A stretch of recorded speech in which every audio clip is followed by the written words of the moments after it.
अस्सलाम वालेकुम नाजरीन, उम्मीद आप खैर खैरियत से होंगे। मुल्क के अंदर जो कुछ हो रहा है उसको समराइज़ करने के लिए मैं कुछ ट्वीट्स आपके लिए पढ़ना चाहूँगा। मैं चाहता हूँ ये ट्वीट्स केयरफुली सुने, क्योंकि मेरे साथ ऐसे होता था, मैं बर्दाश्त ना करता। सईद मुजम्मिल शाह साहब दानिश्वर ट्वीट करते हैं कि my sympathies for the people of Pakhtunkhwa, another cult worshipper is elected CM. This is his first address for the people of a province getting consumed by unemployment, terrorism, illiteracy and Talibanization. Choosing clowns as CM has been a permanent for Khan. उन्होंने कहा कि जो जमहूरी तरीके से लोगों के वोटों से CM इलेक्ट हुआ है वो एक घटिया आदमी है, वो कल्ट वर्शिपर है, वो तालिबानाइजेशन में मानता है, वो दहशतगर्दी में मानता है, वो इलिटरेसी फैलाना चाहता है। ये उन्होंने तासुर दिया। ये हमारे कुल मजमुआ है मुल्क की प्रॉब्लम्स का, कि जिस बंदे का काम था सहाफ़त करना, जिस बंदे का काम था आपको TV चैनलों पे बैठ के ये बताना कि मुरीद की हमें क्या हुआ है, वो नहीं कर रहा। वो अपनी पॉइंट स्कोरिंग कर रहे हैं, यानी प्रोपेगेंडा हर तरफ से हो रहा है। और एक मासूमाना ट्वीट एक सीनियर सहाफ़ी ने करके पर्दाफाश कर दिया। ये हमारे मुल्क में हमेशा से हो रहा है कि जो लोग मेन स्ट्रीम TV चैनलों पे बैठते हैं वो दो राग लापते हैं। एक, हमें हमारा काम नहीं करने दिया जाता, और दूसरा, आप स्टेट का प्रोपेगेंडा माने। ये हड हरामी हमें छोड़नी पड़ेगी। जब आप तनख्वाह लेते हैं कि हम लोगों को खबरें देंगे, हम लोगों को बताएंगे मौके पे क्या हो रहा है, तो आप उसको फुलफिल करें, वरना आप साइड पे हो जाएं। अगर आपने प्रोपेगेंडिस्ट बनना है, खुल खुला के सामने आना है, जो इल्मी गालियां आप इमरान रियाज, साबिर शाकिर को देते हैं, तो फिर आप उन इल्मी गालियों को अपने ऊपर भी नाफज करें। इस मुरीद के वाक़ये ने ना तो सिर्फ रियासत की जारियत, बर्बरियत और एक दहशत का माहौल सबकी आंखों के सामने लाया है, उसने बहुत सारे लोगों का पर्दा भी फाश किया कि कितने को वो जमहूरी थे, कितने को वो पाकिस्तान की अवाम-उन-नास से मोहब्बत करते हैं। जब बात होती है किसी माइनॉरिटी के राइट्स की, चाहे वो बलोच कम्युनिटी हो, पख्तूनख्वा की कम्युनिटी हो, अहमदीज़ हों, अहले तशीं हों, ईसाई हों, हिंदू हों, पारसी हों, तो सब खून के आंसू और छाती को पीटते हैं और कहते हैं US एड दो। मेरा मतलब कि हम जो हैं आपके साथ हैं। जब अमेरिका की गुलामी करने के लिए, वेस्टर्न अपने बापों के पैसे लेने के लिए आप सीना पीट सकते हैं, तो TLP के लिए क्यों नहीं? मैं बताता हूं। क्योंकि TLP के खून में एक प्रॉब्लम है। ये नहीं कि वो लम्स नहीं गए, किसी बड़ी यूनिवर्सिटी नहीं गए, काफ़ी उनमें से गए भी होते हैं। उनके खून में ये प्रॉब्लम है कि वो मुसलमान हैं और वो उसको छुपाते नहीं हैं। वो टर्की वाले मुसलमान नहीं है, अतातुर्क वाले, वो मोहम्मद बिन सलमान वाले मुसलमान नहीं है। वो अपने दीन को सीने पे लेके चलते हैं। इल्मी तौर पे इस पॉडकास्ट के प्लेटफॉर्म से हमने ब्लास्फेमी लॉ से गुफ्तगू कई दफ़ा की है, TLP से इख्तलाफ की है, बजाते खुद मुझे धमकियां बेशुमार दफ़ा आई हुई हैं, लेकिन मैं कभी भी कत्ले ना हक को ठीक नहीं समझ सकता। ये फ़र्क है। मैं हर चीज़ को शरई पर्सपेक्टिव से देखता हूँ। ह्यूमन राइट्स बाद में आते हैं उस पर। शरई पर्सपेक्टिव में कत्ले ना हक हो ही नहीं सकता। वो चाहे रियासत मारंग बलोच पे जबर करे, मंजूर पश्तीन पे करे, मोहसिन दावड़ उसके साथियों पे करे, वो चाहे डॉक्टर तारुल कादरी की मस्जिद मदरसे के ऊपर हो, वो चाहे लाल मस्जिद के अंदर हो, वो चाहे किसी अहमदी की मॉब लिंचिंग हो, किसी बच्चे के साथ जिनसी ज्यादती किसी मदरसे में हो। हमारी ज़ीरो टॉलरेंस पॉलिसी है। दीन के अंदर ह्यूमन लाइफ की डिग्निटी हमारी रेड लाइन होती है, नंबर 1। तो TLP से 1 लाख इख्तलाफात के बावजूद उनके एक खून के कतरे का भी हम पास नहीं रखेंगे। हम उनके दिफा में खड़े होंगे, उसी दिफा में जो हम किसी माइनॉरिटी के लिए खड़े होंगे। क्यों? हमारा मज़हब ये सिखाता है। अब आ जाए ह्यूमन राइट्स पे। टर्म ह्यूमन राइट्स नहीं होती, आप हमें बेवकूफ़ ना समझे, यूनिवर्सल ह्यूमन राइट्स होती है कि सारी इंसानियत के कुछ बुनियादी हकूक हैं, उसमें कहीं एस्ट्रिक नहीं लगा हुआ सिवाय कुछ के। ये अमेरिका का कॉन्स्टिट्यूशन नहीं है कि all man are created equal except the African American जो 3/5 ह्यूमन है। कहीं पे ये जायज़ नहीं है। लेकिन हमारे दानिश्वरों ने, हमारे मेन स्ट्रीम मीडिया ने इसको रीराइट करने की कोशिश की है। लेकिन मैं यहाँ पे आपको ये भी बताता चलूँ कि ये पहली दफ़ा नहीं हुआ। ये सारे के सारे हमें टाइम ट्रैवल करा के 2003, 4, 5 में लेके जा रहे हैं, जब रियासत इनलाइटेंड मॉडरेशन के नाम पे, जिसकी पैदावार ये चौधरी फवाद टाइप लोग हैं, हमें बताती थी कि दाढ़ियों से इनको खींचो, इनको चौकों में खड़ा करो। वो पहली दफ़ा था कि रियासत ने अतातुर्क स्टाइल जुल्म और बर्बरियत पाकिस्तान की अवाम पे शुरू की थी, मेजॉरिटी पे। ये कौन सी जमहूरियत है? ये किसके लिए है?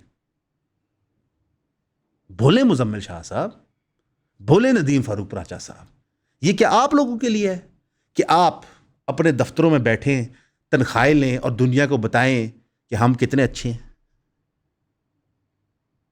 सबसे बड़ी जो अफसोस की बात है कि हमारे पूरे मेन स्ट्रीम मीडिया सवाए समा टीवी, उन्होंने मुरीद के पर रिपोर्ट नहीं किया। और उसकी कल्मिनेशन क्या है कि जब हमारी पंजाब की इंफॉर्मेशन मिनिस्टर अज़मा बुखारी साहिबा प्रेस कॉन्फ्रेंस करती हैं, तो वो पूरी प्रेस कॉन्फ्रेंस CM KPK के बारे में है। सहाफ़ी सवाल पूछता है मुरीद के का, तो वो कहते हैं हम इंफॉर्मेशन इकट्ठी कर रहे हैं। ट्विटर और ऑनलाइन सोशल मीडिया प्लेटफॉर्म्स पे जो पॉडकास्टर्स, इन्फ्लुएंसर्स सरकार के साथ अलाइन करते थे, या इमरान खान से नफरत करते थे, या लिबरल लोग थे जो मजहबी लोगों से नफरत करते थे, उन्होंने सरकार का प्रोपेगेंडा चलाया और सरकार ने अभी तक कुछ नहीं कहा।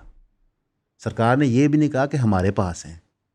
IG पंजाब साहब पैगाम मंसूर अली खान के थ्रू अवाम उन्नास को देते कि हमारी हिरासत में नहीं है, हालांकि एजाज सईद, असद अली तूर कहते हैं कि ये इनकी हिरासत में।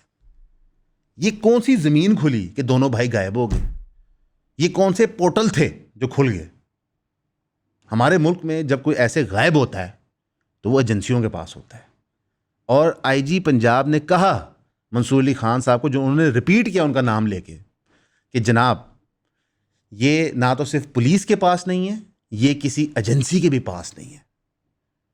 यानी कि रियासत पाकिस्तान ये कहना चाह रही है कि साद रिजवी और उनके छोटे भाई जख्मी होने के बावजूद, 10,000 पुलिस होने के बावजूद, हर तरफ से बंद होने के बावजूद गायब हो गए। हमने सुना था कि बाबों का जहान में एक जहान होता है, लेकिन वो तो तफन्नन में इंजीनियर मोहम्मद अली मिर्जा कहते थे, जो 1.5 महीने से ज्यादा जेल में इस वक्त। क्यों? दाढ़ियों से नफरत है, पगड़ियों से नफरत है, या शलवारें टखनों से ऊपर नफरत है, या मस्जिदों में जाने से नफरत है। मुनीफ फारूक साहब फरमाते हैं कि हमें एक इस्लामिक रियासत बनना है टर्की की तरह, कतर की तरह। कतर ये कोई रियासत है? एक छोटा सा मजमूआ है जो एक फैमिली की बादशाहत है। हमें UAE बनना है, UAE जो इसराइल को गोद में लेके फिरता है। और टर्की तो आपने बनना है, लेकिन अर्दोगान वाला नहीं, अतातुर्क वाला। अतातुर्क की सोच को तर्क करते हुए अर्दोगान ऊपर आया। तो बनाए पाकिस्तान को अर्दोगान जैसा टर्की, फिर देखते हैं क्या होता है। ये क्यों हो रहा है?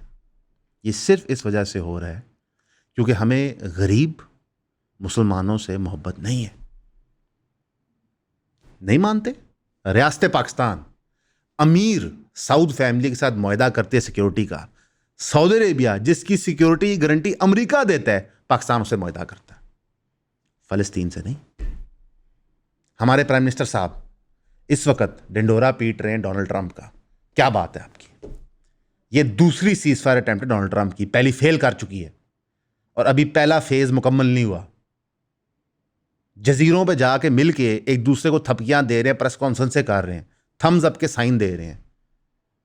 लाखों लोग तबाह हो गए वहां पे, कोई सवाल जवाब नहीं। ये कौन सा इंसाफ है जहां पे रेट्रीब्यूशन ही नहीं है? इंसाफ के निज़ाम के 3 तकाजे होते हैं: रेट्रीब्यूशन, रिहेबिलिटेशन और डेटरेंस। इस मामले में ना रेट्रीब्यूशन हो रही है ना डेटरेंस बन रही है। इसराइल को ये बता दिया गया कि 2 साल आप लोगों का कत्लो आम कर दें, उसके बाद एक फर्जी तौर पे पीस हो जाएगा। एहसन इकबाल साहब भरी महफिल में खड़े होकर कह रहे होते हैं कि जनाब फ़लस्तीन के लोग जश्न मना रहे हैं तो आप क्यों एहतजाज करने आ रहे हैं? लंदन में लोग पागल हैं। आप लोगों की सपोर्ट की वजह से आज हम यहाँ पे हैं। आप लोगों की सपोर्ट की वजह से हम ये कंटेंट बनाते रहते हैं। आप लोगों की सपोर्ट हमें चाहे इनबॉक्स डीएम की मद में है, चाहे वो कमेंट की मद में है, या स्पेशली 3000 रुपये की सब्सक्रिप्शन की मद में है, हमारे काम को बहुत आगे लेके जाती है। हमें किसी प्लेटफॉर्म की तरफ से कोई सपोर्ट नहीं है। आपके सामने हमारा चैनल डिमोनेटाइज हुआ है, 1 दफ़ा नहीं 2 दफ़ा। उसकी वजूहत भी हमने आपको बताई हैं। डिमोनेटाइजेशन या फिर किसी की आवाज़ बंद कर देना बहुत गलत है, चाहे वो किसी भी इशू पे बात कर रहा हो। फ्रीडम ऑफ स्पीच के साथ खड़े हैं और हमें 3000 रुपये की सब्सक्रिप्शन प्रोवाइड करें। हमने ऑलरेडी ज़्यादा कंटेंट प्रोड्यूस करना शुरू कर दिया अपने पेड सब्सक्राइबर्स के लिए, और हमारी इवेंचुअली कोशिश होगी कि जो हमारा आधा कंटेंट है वो पेड सब्सक्राइबर्स के लिए ही हो। तो ईऑन फैमिली का पार्ट बने, 3000 रुपये दें, सब्सक्राइब करें। वो क्यों एहतजाज करने आ रहे हैं? क्योंकि उनको भी पता है पूरी दुनिया इस वक्त बहस कर रही है कि ये सीज फायर लास्ट नहीं करेगा, और हमारे प्राइम मिनिस्टर साहब फरमा रहे हैं कि यार इसको नोबेल पीस प्राइज मिलना चाहिए। उस बंदे को जिसने ईरान के ऊपर B2 बॉम्बर के तहत बम फेंके, या इसराइल को जिसने पैसे दिए हैं फ़लस्तीन के लोगों का कत्लेआम करने के लिए, उसको मिलना चाहिए। या जो इस वक्त यूक्रेन को वेपन्स और पैसे दे रहा है डायरेक्टली और इनडायरेक्टली भी रशिया के खिलाफ जंग करने के लिए। पाकिस्तान इंडिया की जंग ट्रंप ने रुकवा के किसके बाप पे एहसान किया था? ये लोग आपको गुमराह करते हैं, आपको बेवकूफ़ समझते हैं। इनकी ख्वाहिश ये होती है कि ये आपको नींद की गोलियां दे के बेहोश रखें। FIR क्या हुई है दोनों भाइयों पे, ये FIR सुने और समझें ये रियासत क्या कर रही है कि साद रिजवी ने और अनस रिजवी ने एक SHO जो शहीद हो गया उसको गोलियां मारी हैं। एक वीडियो नहीं है, हर तरफ कैमरे लगे हुए थे, चल रहे थे। एक रात पहले इस वकूए से साद रिजवी के बयानात हैं जहां पे वो हर किस्म का तरला वास्ता दे रहे हैं कि जनाब हमसे बात कर लें। जिन्होंने गोलियां मारनी होती वैसे बात करते हैं। ये सरातन झूठ है, और अल्लाह हमें हदायत दे हम कहां जा रहे हैं, किस तरफ जा रहे हैं और हम क्या कर रहे हैं। दानिश्वर Mehrab Awan sahab, Maryam Nawaz Sharif is an absolute lioness for taking the नासूर ऑफ TLP। लफ्ज देखें। For all those who suddenly remember human rights but forget the multiple lynchings and the frank normalization of blasphemy politics, your hypocrites plain and simple। शेर की बच्ची लगी है मरियम। पाकिस्तान के अंदर ब्लास्फेमी पॉलिटिक्स का बानी जुल्फिकार अली भुट्टो, पीपल्स पार्टी, उसको नए लेवल पे लेके जाने का बानी नवाज शरीफ, मरियम नवाज साहिबा का बाप। आप TLP को कह रहे हैं, कुछ शर्म करें। हर जगह खबरें हैं कि जनाब अहमद नूरानी साहब का मैंने वीलॉग देखा, उन्होंने कहा कि TLP इस्टेब्लिशमेंट का प्रोडक्ट था, इस्टेब्लिशमेंट उसको ख़त्म कर रही है। तो पीपल्स पार्टी को भी ख़त्म करें, PTI को भी ख़त्म करें, PMLN को भी ख़त्म करें। इस मुल्क में कोई ऐसी तंजीम नहीं है जो उनका प्रोजेक्ट नहीं है। एमल वली खान साहब बहुत एंटी इस्टेब्लिशमेंट बनते हैं। ANP करंटली इस्टेब्लिशमेंट का प्रोजेक्ट है। क्यों? बताएं उनको सेनेट की सीट किस खाते में मिली, बताएं कि उन्होंने अपना बयान वापस क्यों लिया, ऐसा क्या हो गया। ये एक हार्श रियलिटी है। अब यहां पे आपको एक बुनियादी चीज समझनी होगी। हमारे पढ़े लिखे लोग, बाशऊर इल्मी लोग जब वायलेंस करते हैं कहते हैं ये सेकुलर नेसेसरी वायलेंस है, और अगर कोई मजहबी इंसान वायलेंस करे तो उसको एक्सट्रीमिस्ट दहशतगर्द कह देते हैं। एक दिल खोल के सवाल का जवाब दीजिएगा। ये जितने लोगों के हमने नाम लिए, अगर उन तक ये वीडियो पहुंचे, दिल खोल के जवाब दिएगा। जितने लोग MQM ने शहीद किए हैं, क्या TLP ने किए? क्या किसी मजहबी तंजीम ने किए? नहीं। जितने लोग पीपल्स पार्टी की FSF ने शहीद किए हैं, किसी ने किए? जितनी दफा इनकाउंटरों में नून लीग की गवर्नमेंट ने लोगों के बंदे मारे और शहीद किए, किसी ने किए? सब छोड़ दो। TLP को 5 साल हुए, 6 साल हुए, 7 साल हुए हैं। 6 महीने की सीसीडी का रिकॉर्ड उठाते हैं और 7 साल के पूरे मुल्क की लिंचिंग्स, ब्लास्फेमी रिलेटेड क्राइम्स का कंपेयर करते हैं। मुकाबला नहीं है। सोशल कॉन्ट्रैक्ट हमें पढ़ाया जाता है, क्या है? आज हम इनको पढ़ाते हैं। रियासत की सॉवरेनिटी का मतलब क्या होता है? सॉवरेनिटी का मतलब है मोनोपोली ऑफ वायलेंस, कि हम सब तय करते हैं कि हमारे जितने मैटर्स होंगे ये फैसला करेगा। उसके लिए बहुत क्या ज़रूरी है? जमहूरियत। पाकिस्तान की सबसे बड़ी पॉलिटिकल पार्टी जो फॉर्म 45 पे इलेक्शन जीती हुई है, जिनको वोट मिले हैं, उनकी गवर्नमेंट नहीं है।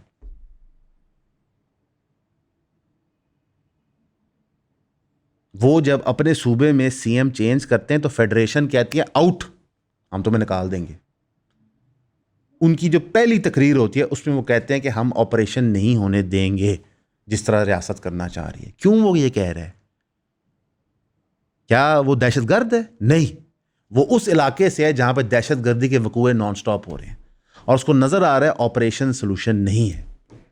और ऑपरेशन कैसे सोल्यूशन नहीं है, मैं आपको बयान कर देता हूं। जुल्फ़िकार अली भुट्टो, पाकिस्तान का पहला पॉपुलिस्ट डिक्टेटर, जालिम आदमी, बेनज़ीर का बाप, बिलावल का नाना, उन्होंने ऑपरेशन लॉन्च किया था बलूचिस्तान में। और उन्होंने कौन सा बंदा वहां तैनात किया? वो इंसान जिसने बांग्लादेश के अंदर जेनोसाइड किया था। तब से लेकर आज तक बलूचिस्तान का मालिक रियासत पाकिस्तान है। तो वहां पे दहशतगर्दी क्यों नहीं खत्म हुई? क्या इंडिया हमसे इतना ताकतवर है कि वो दहशतगर्दी रुक ही नहीं रही? ये दहशतगर्द तंजीमें, ये वायलेंस इस तरह नहीं चल सकता। ऑल्टरनेटिव, क्योंकि हमारे लिबरल लोगों को नहीं पसंद और हमारी रियासत ने फैसला कर लिया है कि दीन और ईमान का फैसला रियासत करेगी। पंजाब पुलिस और फेडरल पुलिस जो थी इस्लामाबाद की, उनकी सेलिब्रेट करते हुए चीज़ें सामने आना शुरू होगी कि आपने बड़ा अच्छा काम किया। जब आप रातों को घर जाएंगे, अपने बीवी बच्चों को देखेंगे, तो आप क्या सोचेंगे कि निहत्ते लोगों पे हमने जुल्म किया, हम बहुत बहादुर और दलेर हैं? नहीं, हमारी पुलिस के निज़ाम को भी इन्होंने मफलूज कर दिया। वो अपनी नौकरियां नहीं करना चाहते, वो काम पे नहीं जाना चाहते। किसका दिल करता है अपनी बहनों भाइयों को मारे? लेकिन रियासत उनको मजबूर करती है। यकूब खान बंगश फरमाते हैं, well done Punjab police, just don't release him this time. क्यों? Why? Have you convicted him? No, कानून अप्लाई नहीं करता ना जी इन लोगों को। ये तो कज़ाब टाइप लोग हैं। Minister Talal Chaudhry, minister of state interior, कहते हैं कि मैंने अब्यूसिव मैसेजेस और death threats from around 1700 mobile numbers मुझे मौसूल ही टू सेवर हिज हेड। ये थ्रेट्स इसलिए थी क्योंकि टीएलपी के प्रोटेस्ट और गवर्नमेंट की पोजीशन ऑफ गाज़ा पे मैंने कुछ स्टेटमेंट्स दी थी। इतने मासूम हैं तलाल चौधरी साहब, अगलों के बंदे मार के, उनकी औरतों को उठा के, आपको लगता है लोग नॉर्मल रिएक्ट करेंगे? नहीं, आप लोगों के अंदर दानिस्ता तौर पे एक वहशपना फैलाते हैं, फिर जब वो रिएक्ट करते कहते ओह हमें तो पता नहीं चला। बहुत तकलीफ दे है मेरे लिए ये चीज़। इतनी दिलेरी ब्लास्फेमी लॉज पे बहुत ही कम लोगों ने दिखाई है जितनी हमने दिखाई है। इंसानी जान पे भी मैं हैरान हूँ माशरे में क्या है। अप्सा कोमल साहब हैं, उनकी मैंने ट्वीट पढ़ी, वो दलील पेश कर रही हैं कि कैसे ये जायज़ है। और ये पता है शुरू कहाँ से होता है? जब आप मिस लेबलिंग करते हैं चीज़ों की, जब आप उसमें अपना लेंस डालने की कोशिश करते हैं। फवाद हुसैन वो कहते हैं एजुकेशन सिस्टम पाकिस्तान में इतना रेडिकलाइज्ड है कि जो औरतें काम करती हैं और अपील करती हैं मीडिया पे और इंडिपेंडेंट हैं, वो टीएलपी और तालिबान को सोशल मीडिया पे सपोर्ट करती हैं और उनको ये नहीं समझ कि जो मुल्ले होते हैं उनका सबसे पहले टारगेट औरतों की इंडिपेंडेंस होती है और आपको बकरी की तरह ट्रीट करते हैं, अफ़गानिस्तान की तरह। हमारा एजुकेशन का निज़ाम बहुत बुरा है। इनको सियासत में आने किसने दिया था? जो ये तोहमत लगाई जाती है मजहबी तंजीमों पे कि ये औरतों को मिसट्रीट करते हैं या उनके बारे में बुला भला कहते हैं, हम ज़रा कुछ जेम्स याद कर लेते हैं जो नून लीग सोचती थी औरतों के बारे में, जो पीटीआई के इमरान खान साहब औरतों के बारे में सोचते थे, जो पीपल्स पार्टी औरतों के बारे में सोचती थी। क्या ये जो पीटीआई ख़वातीन इस वक्त जेलों में भरी जा रही हैं, ये औरतें नहीं हैं? क्या खान साहब को तब नहीं ख्याल आया कि दरवाजे तोड़ के मरीम नवाज के कमरे में घुस रहे हैं वो औरत नहीं है? क्या नवाज शरीफ को जो फोश तस्वीरें फेंकी गई ख्याल नहीं है कि बेनज़ीर औरत है? क्या जुल्फ़िकार अली भुट्टो को नहीं ख्याल है कि एफएसएफ के तहत जो मैं जुल्म और बर्बरियत सब पे नाफज कर रहा हूँ, या जो मैं बलूचिस्तान में ऑपरेशन कर रहा हूँ औरतों, बच्चों और बूढ़ों और मर्दों के ख़िलाफ़, उसमें औरतें नहीं हैं? तो ये क्या नॉनसेंस लॉजिक है? जितनी औरतों का इस्तेसलाल सियासी जमातों ने किया है, कत्ले आम की है, मजहबी तंजीम ने तो नहीं किया। और आप जो अफ़गानिस्तान से कंपेयर करते हैं, आपको किसने कहा अफ़गानिस्तान का बहुत अच्छा मॉडल है? इसी प्लेटफॉर्म से अफ़गानिस्तान की एजुकेशन पॉलिसी पे बाकायदा तनकीद होती है शरी पर्सपेक्टिव से। आप लोगों को झूठ बोलने की इतनी आदत हो गई है और इंगेज ना करने की। इस सारे माहौल के अंदर हमारे सहाफ़ी हमें बता रहे हैं कि शहबाज शरीफ साहब ने जो टर्न अराउंड किया है फॉरेन पॉलिसी का, ये एक मिरेकल है। मैं बताता हूँ मिरेकल है क्या। अमेरिका की खुशनुदी हासिल करने के लिए हमने चाइना को पिस ऑफ किया, जो हमारे एलाइज थे जंग में। अमेरिका की खुशनुदी के लिए हमने अपने मादनियात उनको बेचे हैं और हमें मिला क्या है? क्लैपिंग। ना फ़लस्तीन में हमारा किरदार, ना रीजन में हमारा किरदार। 2 साल में हम इंडिया से भी जंग लड़ चुके हैं, ईरान से भी मिसाइल खेल चुके हैं, अफ़गानिस्तान से भी झड़प हो चुकी है। तो हमने क्या हासिल किया? कुछ नहीं। आज इंडिया और अफ़गानिस्तान ट्रेड मुआहदे कर रहे हैं और इंडिया बिलियंस ऑफ डॉलर्स कमाएगा, तो हम पागल हैं ना करें ये? तो ये जो टीवी पे बैठ के, ट्विटर पे बैठ के आपके सामने तमाशा हो रहा है, इसका मकसद आपको गुमराह करना। ये वही मकसद था जब मुजम्मिल शाह साहब ने पूरी दलेरी के साथ कहा कि इस्माइल हानिया बिलियनियर है, और फिर हमने आपको दिखाया कि उस बिलियनियर का अंजाम क्या हुआ फैमिली का। याह्या सिनवार जो एक और लीडर है जी, वो तो बड़े अमीर लोग हैं। जब उनकी लाश मिली तो क्या था उनके पास? अमान ने बहुत कहा था कि मेरे भाई को सख्त लफ्ज़ ना इस्तेमाल करना, और अब सख्त लफ्ज़ ख़त्म हो चुके हैं मेरे पास, क्योंकि जिस लेवल पे मुनाफ़िकत और झूठ चला गया है, इंसान बेबस है। मैं SIFC को एक बरादराना मशवरा देता हूँ। मैं आपको एक जुमले में बता देता हूँ कि मईशत क्यों नहीं चल रही। बेशक $100 बिलियन आ जाए इकॉनमी में, लोग उदास और नाराज़ हैं। और जब तक आप बुनियादी तौर पे ये मसला हल नहीं करेंगे, लोगों को सिस्टम में इंक्लूड नहीं करेंगे, रियासत नहीं ऑपरेट कर सकती। आपने अपने सारे जिंग्विस्टिक लोग ये अफ़गानिस्तान वाली झड़प में फुल लॉन्च कर दिए, क्या रिज़ल्ट निकला? कुछ भी नहीं। हमारे लिए दुआ कीजिएगा। TLP के जो लोग शहीद हुए हैं उनकी फैमिलीज़ के लिए दुआ कीजिएगा, अल्लाह उनको सब्र दे। जो लोग ज़ख्मी हुए हैं उनके लिए दुआ कीजिएगा। जो पुलिस एहलकार शहीद हुए हैं उनकी फैमिलीज़ के लिए दुआ कीजिएगा, उनको सब्र दे। जो पुलिस के लोग ज़ख्मी हुए हैं उनके लिए दुआ कीजिएगा। और सबसे ज़्यादा दुआ कीजिएगा कि रियासत पाकिस्तान अपने राया जो उनके लोग हैं उनकी इज़्ज़त करना शुरू करें, और ख़ुदा के वास्ते ट्विटर बैन कर दें पाकिस्तान में। इससे ज़्यादा जहरीली चीज़ मैंने नहीं देखी। हमेशा की तरह आपका सुनने का शुक्रिया।